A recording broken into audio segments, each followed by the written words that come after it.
There is someone you no longer see, but they never really left. They sit in the back of your mind. They walk into your thoughts when you are tired. They appear in dreams you didn't invite. You're scrolling, working, pretending to move on. And suddenly, there they are, again. A memory, a scene, a sentence you wish you never said. You tell yourself it's over. I should be done with this, but your mind whispers I'm not finished. Tonight we are going to do something different. We're not going to fight these thoughts. We're going to listen to them. We're going to enter the deep underground of your mind, the place Carl Jung called the unconscious, and ask a simple question. Why does this person still live in you long after they left your life? And more importantly, how do you finally let them go without erasing about the pieces of you that were awakened, wounded, or left unfinished by that connection? Pieces that your mind refuses to bury until you see them clearly. Imagine this. You haven't spoken to that person in months, maybe years. You don't check their profile anymore. You avoid old photos. You've removed their number. On the outside, it looks like healing. On the inside, it feels like a ghost. You pass a cafe and remember where you once sat together. You hear a song and your chest tightens. Someone laughs with the same tone and your stomach sinks. It's confusing. You know it's over. You know going back is not the answer.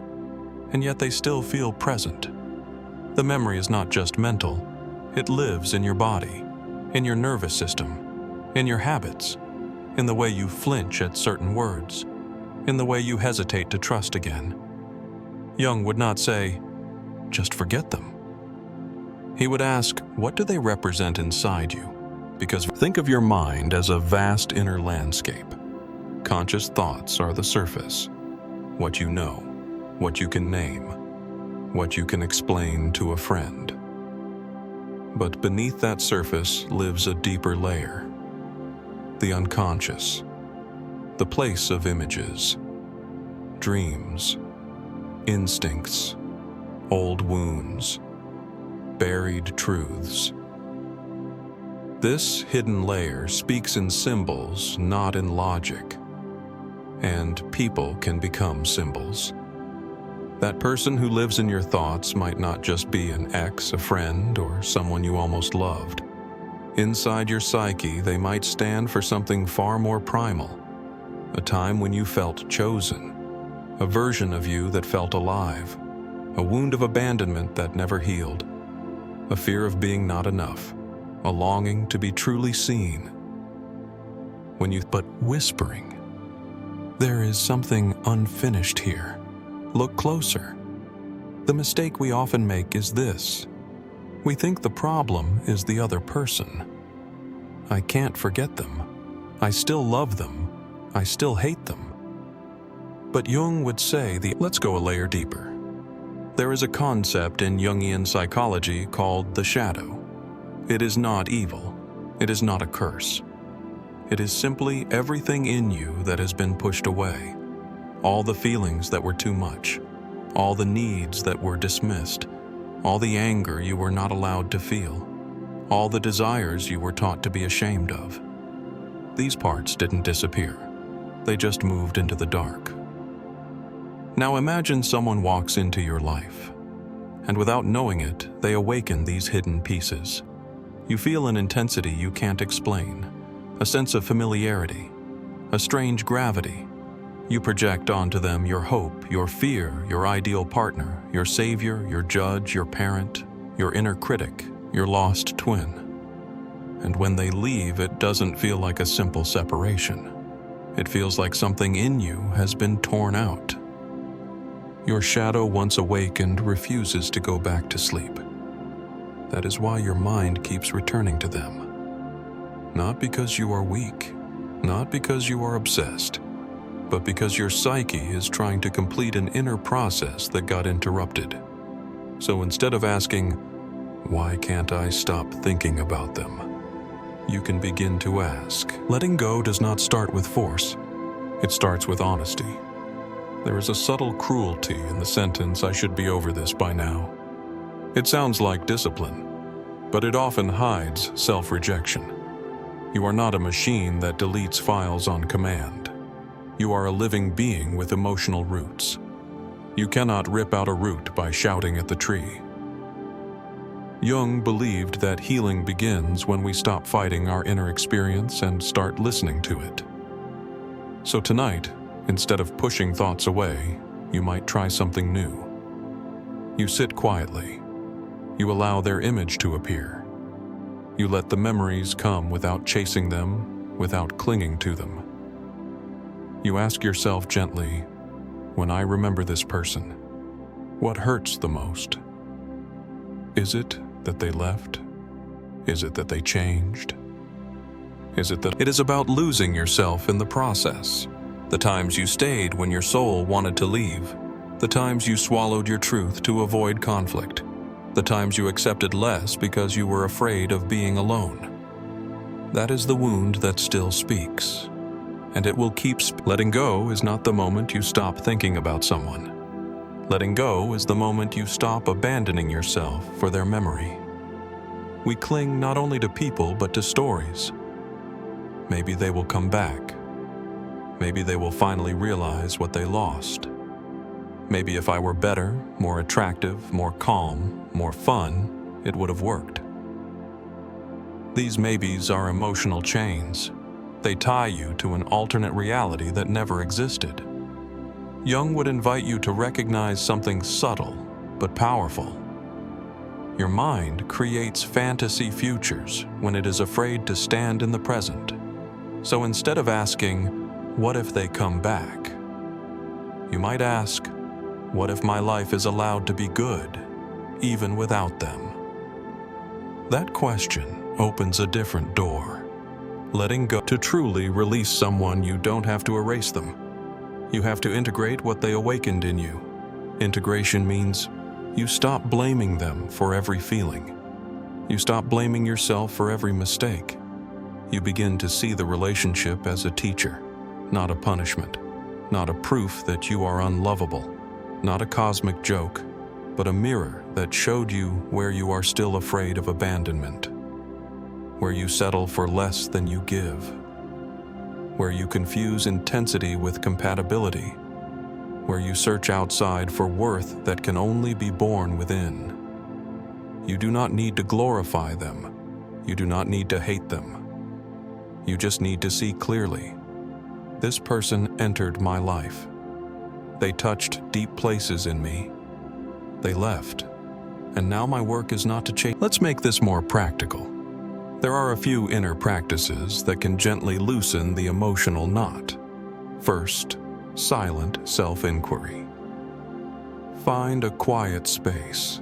No music, no phone, just you, your breath, your body. Bring that person to mind, not to torture yourself, but to listen. Ask yourself 3 questions. What story do I attach to that emotion? I wasn't enough. They ruined me. I will never find this again. If this emotion could speak in one sentence, what would it say? Please don't leave me again. Please stand up for us. Please see how you might be surprised. The voice you hear may not be speaking to them at all.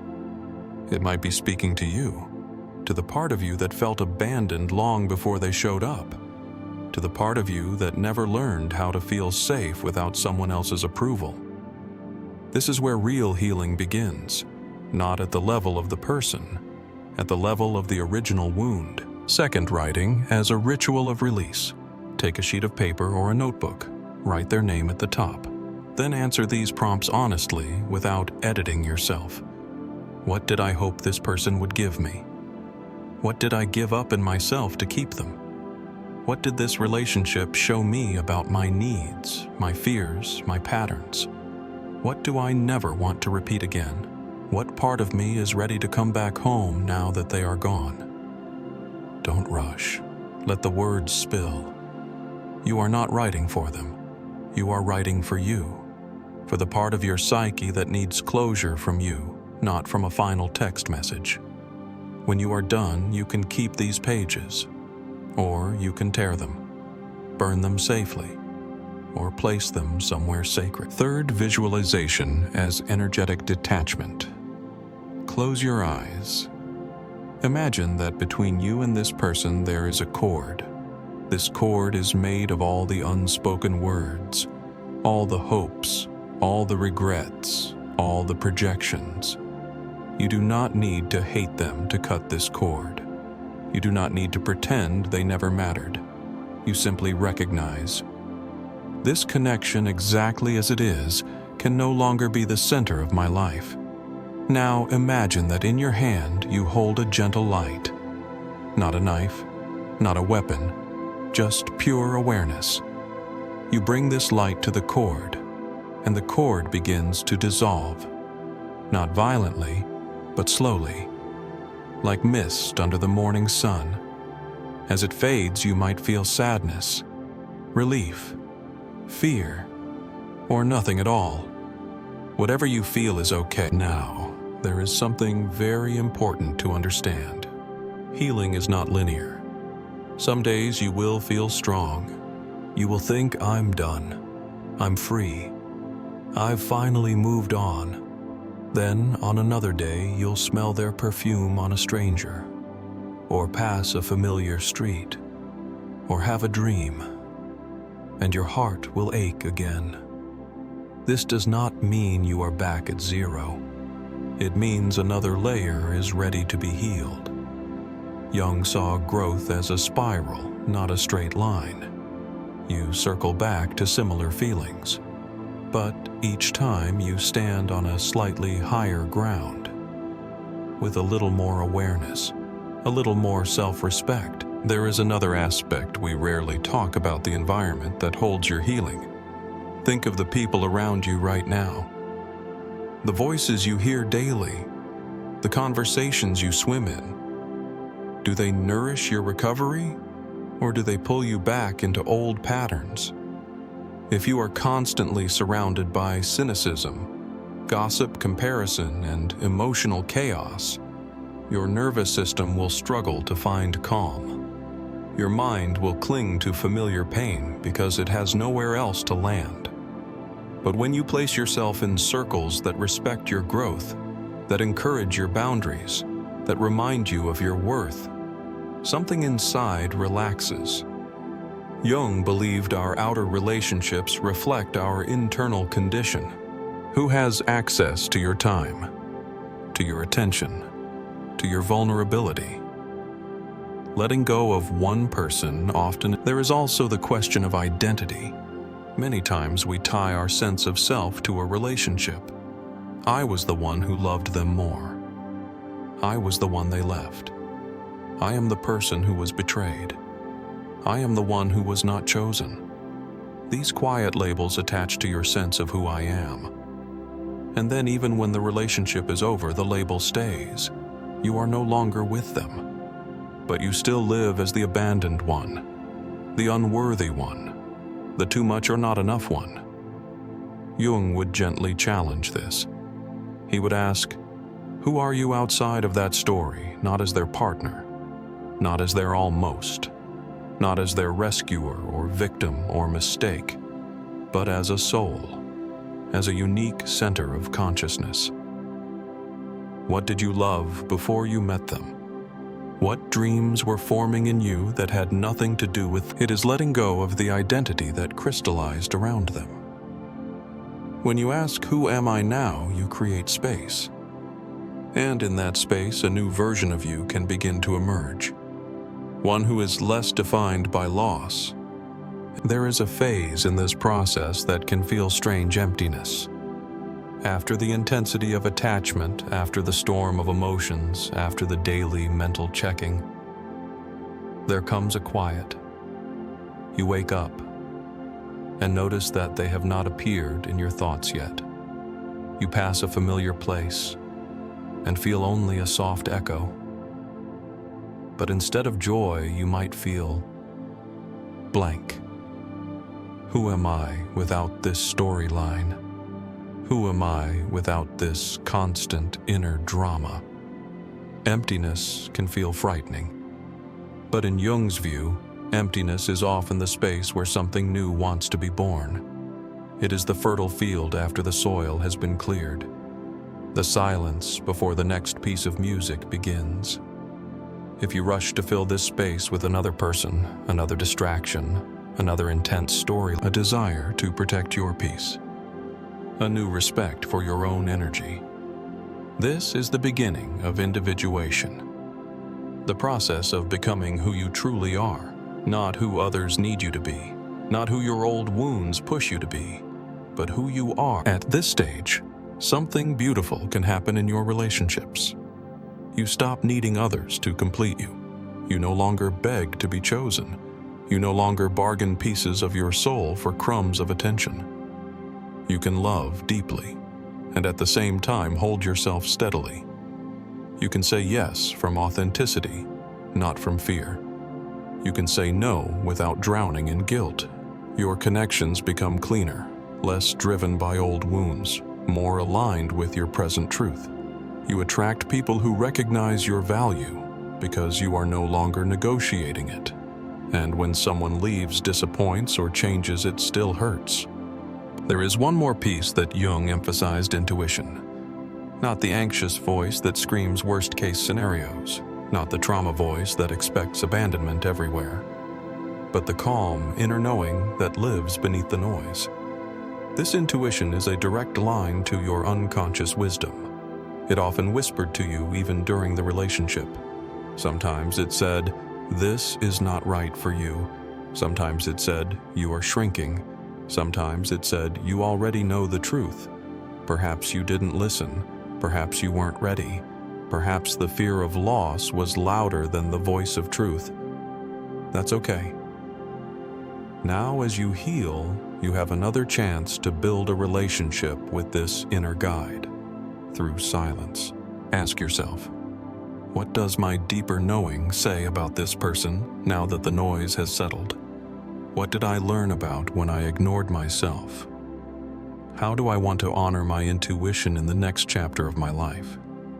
Letting go becomes easier when you trust that there is a wiser part of you quietly leading you forward, not back into the past. So how do you know you are truly letting go?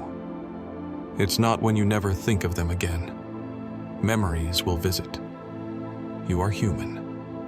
True letting go is when the memory no longer defines your worth, when their name no longer shakes your sense of self, when you can remember what happened and feel gratitude for what you learned without wanting to go back and betray yourself again. It is when you can say, yes, they were important.